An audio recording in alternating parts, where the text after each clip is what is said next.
करने के लिए इंदौर से मौजूद है शेख एहतियात शेख और जोधपुर से मनोज वर्मा है हमारे साथ। मनोज, आपसे जानना चाहूंगा, आप जोधपुर में मौजूद हैं, यहीं से सारी कार्रवाई पुलिस की चल रही है। ऐसा नहीं लग रहा है कि पुलिस बहुत ज्यादा वक्त देती चली जा रही है, तय आसाराम कर रहे हैं कि उन्हें कब हाजिर होना है? जी बिल्कुल राजीव, आप एकदम सही कह रहे हैं कि पुलिस ज्यादा मोहलत दे रही है आसाराम बापू को, और जिस तरीके से इन्वेस्टिगेशन चल रही है जोधपुर पुलिस की, उसमें कहीं ना कहीं कुछ कमी जरूर नजर आ रही है।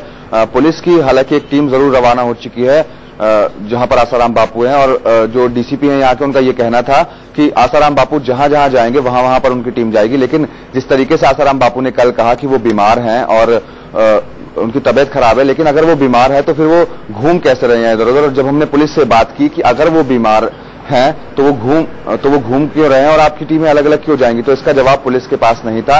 तो ये बात तो बिल्कुल साफ है कि पुलिस बहुत ज्यादा मोहलत दे रही है, उसकी वजह क्या है ये अभी तक साफ नहीं हो पाया। मनोज, आप हमारे साथ बने रहे। इंदौर से एहतियात शेख भी हमारे साथ हैं। शेख साहब, एहतियात आप हमको ये जरा जानकारी दीजिए कि इंदौर में जो उनका आश्रम है, क्या आसाराम बापू इस तरह से हमेशा ही अपनी फ्लाइट या अपने जाने के जो उनके साधन है उसे मिस करते रहे? क्या ये उनकी आदत में शुमार है कि जहां भी जाते हैं उनकी कोई ना कोई चीज मिस हो जाती है, तो अचानक जब उन पर दबाव पड़ रहा है तब उनकी सारी चीजें मिस क्यों हो रही हैं और हंगामा किस लिए किया जा रहा है?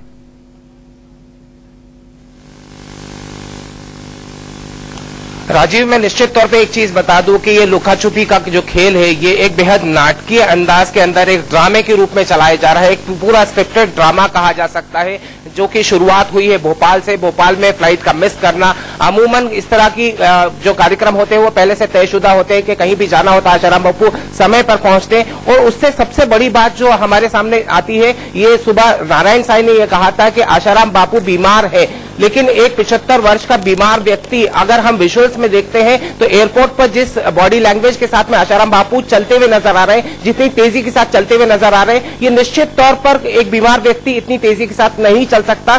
तो एक बात ये कही जा सकती है कि धूल झोंकने का जो कार्यक्रम है न सिर्फ मीडिया के साथ बल्कि कानून के साथ भी किया जा रहा है।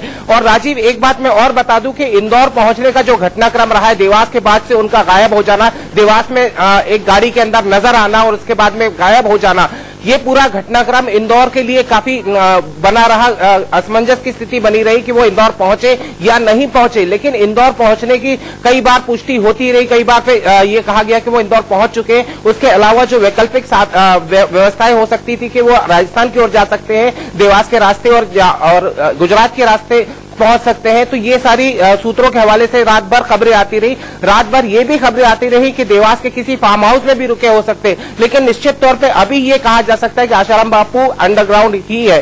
राजीव जी हाँ, एहतियात, हम जो दृश्यों में देख पा रहे हैं, जो दृश्य दिखाए जा रहे हैं आसाराम बापू के, उससे कहीं नहीं लगता कि वो इतना बीमार हैं कि वो इन्वेस्टिगेशन में शामिल ही नहीं हो सकते, जबकि काफी पहले उन्हें समन रिसीव कराया जा चुका था, काफी वक्त था, तो ऐसी बीमारी एयरपोर्ट पर तो नजर नहीं आई। मनोज, आपसे एक बात जानना चाहेंगे, अब जोधपुर पुलिस के सामने क्या क्या ऑप्शन बचते हैं? एक बार डेडलाइन मिस करवा चुके हैं आसाराम, और ऐसा नहीं लग रहा कि जिस बीमारी का हवाला उन्होंने दिया था वो दिखाई पड़ रही है।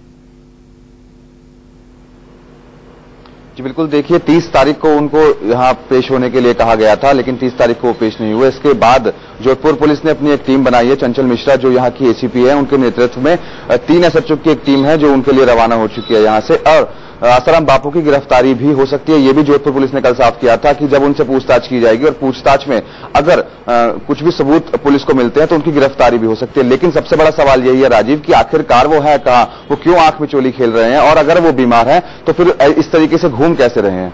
जी मनोज, उसी बात पर मैं आपको लाना चाहूंगा कि अगर आसाराम बापू का पता ही नहीं चल रहा है कि वो कहां हैं, क्या कर रहे हैं, तो आखिर उनको गिरफ्तार कैसे करेगी पुलिस? वो कहां है इस बारे में तो पुलिस को भी नहीं पता, वो तो पल पल अपने ठिकाने बदलते चले जा रहे हैं। क्या मैं ये पूछना चाहूंगा, क्या इस स्थिति में पुलिस कोर्ट के पास शरण ले सकती है, कोर्ट के पास जा सकती है? जी बिल्कुल, देखिए उनके खिलाफ गैर जमानती वारंट इशू हो सकता है इस पूरे मामले को लेकर के, जिस तरीके से वो आंख में चोली का खेल खेल रहे हैं। लगातार वो पुलिस से बचते फिर रहे हैं, वो इन्वेस्टिगेशन में हिस्सा नहीं ले रहे हैं, जबकि आसाराम ने खुद कहा था कि मैं हिस्सा लूंगा और 30 तारीख को उनको पेश होना था, जबकि वो पेश नहीं हुए। इसके बाद पुलिस ने कहा था कि अगर वो पेश नहीं होते हैं तो उनकी एक जो टीम है वो उनसे पूछताछ करने के लिए जाएगी और अगर पूछताछ में कुछ भी सबूत उनके खिलाफ मिलते हैं तो उन्हें गिरफ्तार किया जाएगा। लेकिन सबसे बड़ा सवाल अब यही है राजीव कि आखिरकार आसाराम बापू है कहां, और जो एक बात ये सामने आ रही है कि देवास से एक रास्ता राजस्थान की तरफ जाता है और दूसरा रास्ता अहमदाबाद की तरफ, तो अगर उन्हें राजस्थान आना होता तो वो पहले ही आ जाते, वो कल ही आ जाते, तो इसका मतलब वो कहीं उसी तरफ ही हैं। जी, तो भक्तों के बीच, दिलों में भक्तों के बीच रहने वाले आसाराम बापू धरती पर कहां हैं ये शायद उनको भी नहीं पता, उनके समर्थकों को भी नहीं पता। वो पल पल अपनी जगह बदल रहे हैं। बने रहिएगा आप दोनों हमारे साथ, इस बहस को हम जारी रखेंगे और ये भी जानेंगे कि आसाराम की महिमा क्या है, किस तरीके से है। एक वक्त है ब्रेक का, ब्रेक के बाद हम जल्दी हाजिर होते हैं।